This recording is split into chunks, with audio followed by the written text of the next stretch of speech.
আমরা যারা শেয়ার বাজারের সাথে যুক্ত আমরা নিশ্চয়ই মার্কেটের ট্রেন্ড সম্বন্ধে ভালোই জানি। তো সাধারণত মার্কেটের ট্রেন্ড তিনটি, একটি আপ, একটি ডাউন আর একটি সাইডওয়ে। আর লাস্ট 3 দিনেই আমরা সেটি দেখলাম, এটি আপ ট্রেন্ড দেখলাম, এটি ডাউন ট্রেন্ড দেখলাম।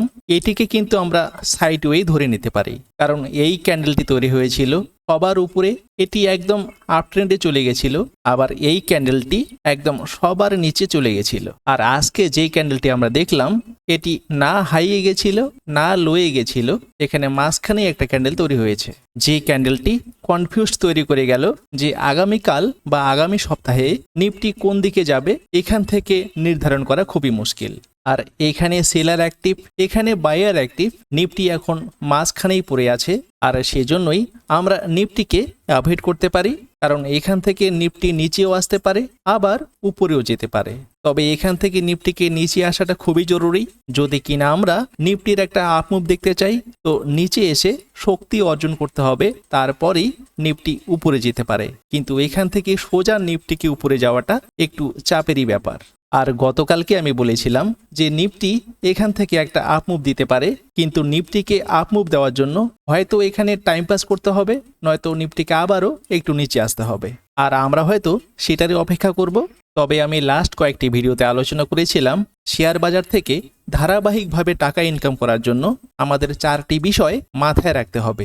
প্রথমটি ফান্ডামেন্টাল অ্যানালাইজ, দ্বিতীয় নম্বরে টেকনিক্যাল, তৃতীয় নম্বরে মানি ম্যানেজমেন্ট এবং চতুর্থ নম্বরে ট্রেডিং সাইকোলজি।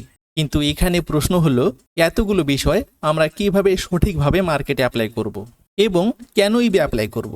এখানে প্রথম যে বিষয়টি আছে ফান্ডামেন্টাল অ্যানালাইজ, আমি জানি আমরা সবাই হয়তো ফান্ডামেন্টাল অ্যানালাইজ দিয়ে পারদর্শী না, এবং এটাও জানি টেকনিক্যালেও আমাদের দুর্বলতা আছে। মানি ম্যানেজমেন্ট যে আমরা সঠিকভাবেই করতে পারি এরকম কোনো ব্যাপার নেই। আবার ট্রেডিং সাইকোলজি আমাদের যে খুবই শক্তপোক্ত এরকম কোনো ব্যাপার নেই। সব বিষয়গুলোই আমাদের আধা আধা জানা। কিন্তু যদি আমি ফান্ডামেন্টাল অ্যানালাইজ দিয়ে পারদর্শী হতাম তাহলে হয়তো টেকনিক্যালের সেরকম একটা দরকার ছিল না। আবার টেকনিক্যালে যদি আমি খুবই পারদর্শী হতাম তাহলে হয়তো মানি ম্যানেজমেন্টের সেরকম একটা দরকার ছিল না। আবার মানি ম্যানেজমেন্টে যদি আমি খুবই পারদর্শী হতাম তাহলে ট্রেডিং সাইকোলজিরও সেরকম দরকার ছিল না।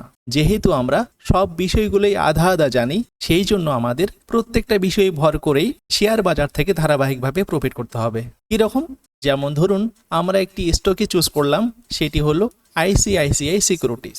প্রথমত এই স্টকটির ফান্ডামেন্টাল সম্বন্ধে আমার সম্পূর্ণ কোনো আইডিয়াই নেই। মোটামুটি এখান থেকে ওখান থেকে ডেটা কালেক্ট করে যেটুকু দেখতে পাচ্ছি এবং যেটুকু বুঝতে পাচ্ছি সেইটুকুই জাস্ট আইডিয়া আছে, কিন্তু ভিতরে আরো অনেক তথ্য আছে যেগুলো আমরা জানি না বা চেষ্টা করলেও হয়তো পারবো না, কারণ আমরা রিটেলার ট্রেডার। তো ধরেই নিলাম আমার এই স্টকটি পছন্দের, তো এইখানে এন্ট্রি করলাম, মানে আমার টেকনিক্যাল সিস্টেম অনুযায়ী আমার এখানে এন্ট্রি আছে, তাই আমি এখানে এন্ট্রি করলাম। তো এখানে কিন্তু একটা গ্যাপ রয়েই গেল যে আমি এই স্টকটির ফান্ডামেন্টাল সম্বন্ধে সম্পূর্ণ জানি না। দ্বিতীয়ত আমি এখানে এন্ট্রি করলাম, আর এখানে এন্ট্রি করার পর 100% যে টার্গেট হিট করেই দেবে এরকম কোনো গ্যারান্টি নেই। এখানে এন্ট্রি করার পর হয়তো আর স্টকটি কোনোদিনও উপরে গেল না, মানে আমার টার্গেট হিট করলো না। সেজন্যই আমরা এখানে মানি ম্যানেজমেন্টটুকু করতে পারি, কিন্তু সঠিক মানি ম্যানেজমেন্টটুকু করতে পারবো কি, সেখানেও আমাদের দুর্বলতা আছে। কারণ আমরা রিটেলার ট্রেডার, আমাদের কাছে সেরকম একটা ক্যাপিটাল থাকে না যে ক্যাপিটালকে নিয়ে আমরা সঠিকভাবে মানি ম্যানেজমেন্ট করতে পারবো। তো যাই হোক, মানি ম্যানেজমেন্ট সম্বন্ধে আমার যেটুকু ধারণা আছে আমি সেভাবেই এখানে মানি ম্যানেজ করে এন্ট্রি করলাম, কিন্তু এন্ট্রি করার পরেই স্টকটি সোজা নিচে চলে আসলো। আর এখানেই যদি আমার ট্রেডিং সাইকোলজি ঠিক না থাকে তো আমি কিন্তু এখানে এক্সিট করে যাব।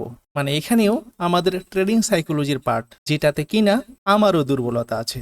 কারণ আমি যে পয়সাটা লাগিয়েছি এই আশায় লাগিয়েছি যে আমার 2, 4, 5 দিনেই হয়তো আমার টার্গেটটি হিট করে দেবে, আর এখান থেকে আমি যে পয়সাটা ইনকাম করব সেই পয়সাটাকেই আমি আমার কাজে লাগাবো, মানে এটাই আমার প্রফিট।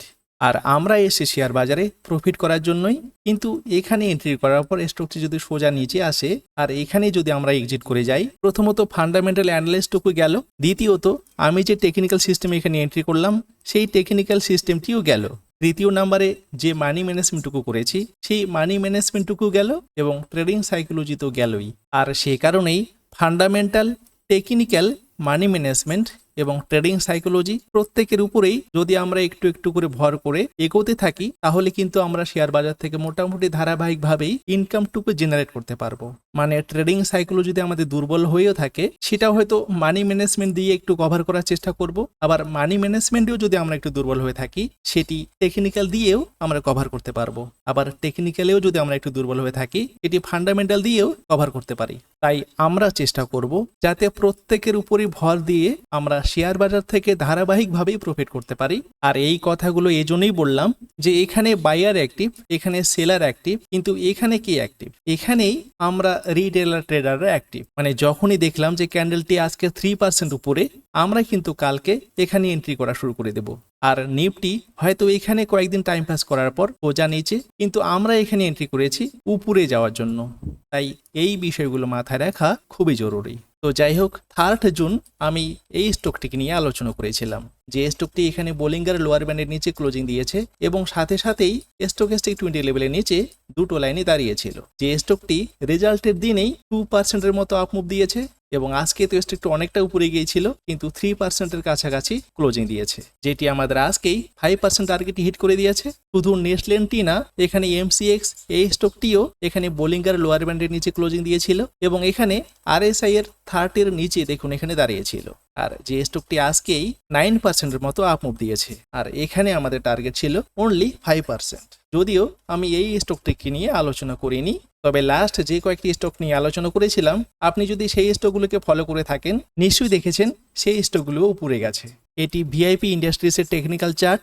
আজকে স্টকটি গ্যাপ আপ ওপেন হয়েছিল কিন্তু প্রথম দিকে নিচে আসার পর এখানে 4%-এর মতো উপরে গিয়ে ক্লোজিং দিয়েছে, যেটি হয়তো সামনের কয়েকদিনের মধ্যেই আমাদের 5% টার্গেট হিট করে দেবে। তবে লাস্ট কয়েকটি ভিডিওতে আমি যে স্টকগুলোকে নিয়ে আলোচনা করেছিলাম সেগুলো কিন্তু নিফটির উপর ভর করেই আলোচনা করেছিলাম, কারণ এখান থেকে আমার মনে হয়েছিল যে নিফটি আপমুভ দেবে, আবার এখান থেকে আমার মনে হয়েছিল যে নিফটি এখান থেকেই আপমুভ দেবে না, আবার গতকালকে এটিও মনে হয়েছিল যে এখান থেকে একটা আপমুভ দেওয়ার সম্ভাবনা আছে। কিন্তু এখান থেকে নিফটি কোন দিকে যাবে এই বিষয়টি এখনো ক্লিয়ার না, আর সেটারই আমরা অপেক্ষা করব। আমরা আগামীকাল কোনো স্টকে এন্ট্রি করব না, তবে লাস্ট কয়েকটি ভিডিওতে যে সমস্ত স্টকগুলো নিয়ে আলোচনা করেছিলাম সেই স্টকগুলো যদি আগের লেভেলেই পড়ে থাকে তো সেই স্টকগুলোকে আমরা ফলো করতে পারি। নতুন করে কোনো স্টককে নিয়েও আলোচনা করলাম না। আজকের মতো এটুকুই। ভিডিওটি যদি ভালো লাগে লাইক ও শেয়ার করবেন, কমেন্ট বক্সে আপনার মতামত জানাবেন। আর আপনি যদি আমাদের এই চ্যানেলে নতুন হয়ে থাকেন এরকম ইনফরমেটিভ ভিডিও রেগুলার পাওয়ার জন্য চ্যানেলটিকে সাবস্ক্রাইব করে পাশের বেল আইকনে ক্লিক করে রাখবেন। তো দেখা হচ্ছে নেক্সট ভিডিওতে। ধন্যবাদ, ভালো থাকবেন।